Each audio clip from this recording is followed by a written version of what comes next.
Ipinatutupad na sa ilang pangunahing expressway sa Luzon ang toll rebate program na lubos na pakikinabangan ng mga truck na nagbabiyahe ng mga produktong pang-agrikultura. Yan ang sentro ng balita ni Denise Osorio. Simula kahapon, June 1, ipinatupad na ang Agri-Trucks Toll Rebate Program, isang toll fee increase exemption para sa mga agricultural trucks na dumadaan sa NLEX, SLEX at Cavitex na may wastong AutoSweep o EasyTrip RFID account.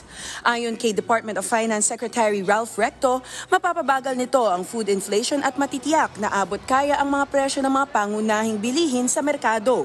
Tatakbo sa loob ng 3 buwan ang rebate program na inaasahang makikinabang ang may 300 agricultural trucks na bumabiyahe mula North at South Luzon.